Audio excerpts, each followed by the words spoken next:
Good morning प्यारे students, कैसे हो आप सब। उम्मीद करती हूँ सभी खुश होंगे, स्वस्थ होंगे, मस्त होंगे। तो बच्चों, आप सभी का स्वागत है आपके अपनी क्लास टीएस हिंदी नॉलेज में। तो आज की क्लास में हम पढ़ेंगे हिंदी, यानी कि हम हिंदी के माध्यम से एक कहानी पढ़ेंगे। ठीक है, यानी कि हम हिंदी भी पढ़ते जाएंगे और एक कहानी भी हमारी बनती जाएगी। हम एक कहानी को पढ़ेंगे और उसमें सभी प्रकार की मात्राएं आएंगी, सभी प्रकार के शब्द आएंगे। ठीक है, तो इस प्रकार से आपको हिंदी को पढ़ना और लिखना आसानी से समझ में आ जाएगा कि किस प्रकार से उनकी ध्वनि होती है शब्दों की और किस प्रकार से उनका उच्चारण होता है। तो चलिए बेटा, देरी ना करते हुए वीडियो को शुरू कर लेते हैं। वीडियो शुरू करने से पहले आप सभी से मेरी एक छोटी सी रिक्वेस्ट है कि प्लीज़ मेरी वीडियो को लाइक कीजिए, चैनल को सब्सक्राइब कीजिए और बेल आइकन को प्रेस करके ऑल पर सेलेक्ट कर लीजिए ताकि आने वाली हर वीडियो की नोटिफिकेशन आप तक पहुंच जाए। तो चलिए वीडियो शुरू करते हैं। तो यहाँ पर देखो बच्चों, जो ये कहानी है हमारी, इस कहानी में शीर्षक यानी कि टाइटल क्या दिया गया है? गीदड़ और ऊंट की कहानी। ठीक है, तो ये हो गया बेटा हमारा शीर्षक, यानी कि एक हमारा कहानी का टाइटल। ठीक है, तो हमारी जो कहानी होगी गीदड़ और ऊंट के ऊपर होगी। तो देखिए यहाँ पर कहानी में बोला गया है कि एक जंगल में गीदड़ और ऊंट रहते थे। एक दिन गीदड़ ने ऊंट से कहा, नदी पार गन्नों का खेत है, चलो आज रात वहाँ गन्ने खाने चलते हैं। ऊंट ने पूछा कि तुम कैसे नदी पार करोगे? तुम्हें तो तैरना नहीं आता। गीदड़ ने कहा कि देखो, मैंने तुम्हें गन्ने के खेत के बारे में बताया, तुम मुझे अपनी पीठ पर बैठाकर नदी पार करवा देना। तो देखो बेटा, यहाँ पर कहानी में कहा गया है कि एक बार किसी जंगल में एक गीदड़ और ऊंट रहते थे। तो एक दिन गीदड़ ने ऊंट से कहा कि नदी के पार गन्ने का खेत है, तो वहाँ पर चलो गन्ने खाने के लिए चलते हैं। तो ऊंट ने पूछा कि वहाँ पर तो एक नदी पड़ती है, फिर उस नदी को तुम कैसे पार करोगे? तुम्हें तो तैरना भी नहीं आता। तो वहाँ पर गीदड़ ने कहा कि मैंने तुम्हें खेत के बारे में बताया, यानी कि खेत का काम था जो बताने का, वो तो मैंने कर दिया। अब तुम अपनी पीठ पर बैठाकर मुझे नदी पार करवा देना, यानी कि ये वाला काम तुम मेरा कर देना। आगे देखते हैं बेटा। दोनों नदी पार खेत में गए और पेट भर कर गन्ने खाए। ऊंट ने कहा, चलो वापिस चलते हैं। लेकिन गीदड़ अचानक गर्दन ऊपर उठाकर हुआ हुआ करने लगा। ऊंट ने उसे रोका कि ऐसा मत करो, खेत का मालिक जाग जाएगा और हमें मारेगा। गीदड़ ने कहा कि खाना खाने के बाद अगर वह हुआ हुआ न करे तो खाना नहीं पचता। तो यहाँ पर देखिए बेटा, यहाँ पर जब गीदड़ ने पेट भर के, गीदड़ और ऊँट दोनों ने पेट भर कर के गन्ने खा लिए, तो वो वापस चलने के लिए कहते हैं। तो क्या हुआ कि गीदड़ अचानक से अपनी गर्दन को ऊपर उठा करके हुआ हुआ करने लगा। तो ऊँट ने उसको रोका कि भैया ऐसा मत करो, खेत का मालिक जाग जाएगा और हम दोनों की पिटाई मार देगा वो।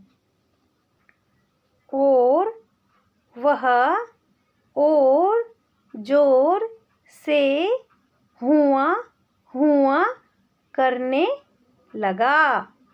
खेत का मालिक जाग गया और डंडा लेकर दौड़ा। गीदड़ तो गन्नों में छुप गया और ऊँट को खूब मार पड़ी। तब वे फिर नदी पार कर लौटने लगे और गीदड़ ऊँट की पीठ पर बैठ गया। गहरी नदी के बीच में पहुंचकर ऊँट डुबकियां लेने लगा। गीदड़ चिल्लाया, अरे ऊँट भाई, यह क्या कर रहे हो? मैं डूब जाऊंगा। तो यहाँ पर देखिए बेटा, जब वो हुआ हुआ करने लगा गीदड़, तो जो खेत का मालिक था वो जाग करके डंडा लेकर के दौड़ा।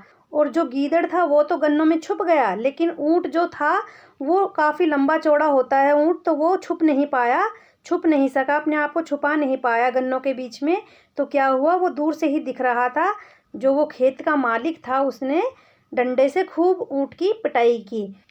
फिर उसके बाद जब वो घर लौटने के लिए नदी पार करने लगे, तो क्या हुआ कि गीदड़ था जो ऊँट की पीठ पर बैठ गया। और जब गहरी नदी आई, बीच में पहुंच गए, जहाँ पर बीच में गहरी नदी होती है, वहाँ पर पहुंचकर ऊँट जो था क्या डुबकियां लेने लगा, यानी कि कभी नीचे कभी ऊपर कभी नीचे पानी में ऐसे करने लगा।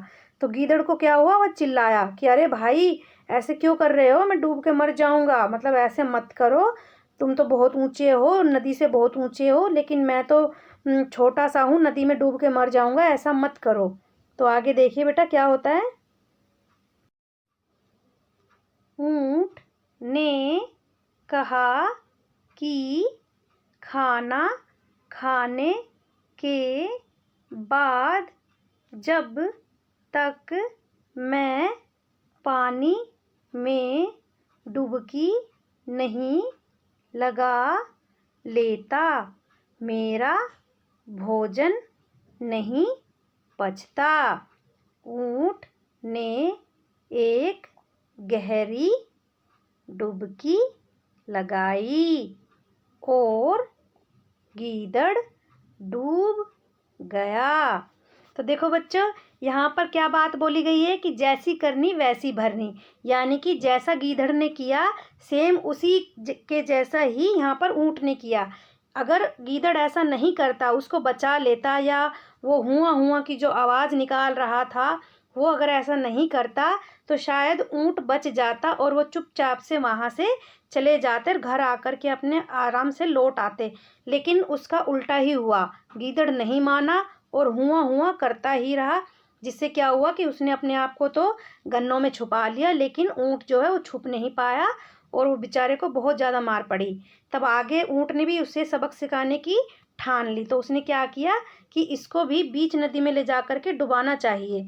तो वो जो ऊँट था वो तो बहुत ऊंचा होता है, तो वो तो डूब नहीं पाएगा, लेकिन जो गीदड़ होता है वो हाइट में छोटा होता है, तो वो क्या था कि वो डुबकी लगाने से बार बार डूब रहा था। तो ऊँट ने सेम ऐसा ही किया जैसा उसने गीदड़ ने किया। गीदड़ ने उसको पिटाई लगवाई, लेकिन बदले में उसको अपनी जान से हाथ गंवाने पड़े। तो देखिए बेटा, यहाँ पर अध्यापक जी क्या कहते हैं। अब अध्यापक ने बच्चों से पूछा, बच्चों, इस कहानी से क्या शिक्षा मिलती है? तो बच्चों बताइए कि इस कहानी से आपको क्या शिक्षा मिलती है। तो बेटा, इस कहानी से हमें यही शिक्षा मिलती है ना कि जैसी करनी वैसी भरनी, यानी कि हम जिसके साथ जैसा करेंगे हमें बदले में वैसा ही मिलेगा। अगर हम किसी का दिल दुखाएंगे तो साथ में हमें भी ऐसा ही भोगना पड़ेगा, ठीक है। अगर हम किसी के साथ अच्छा करेंगे तो हमारे साथ भी अच्छा ही होगा।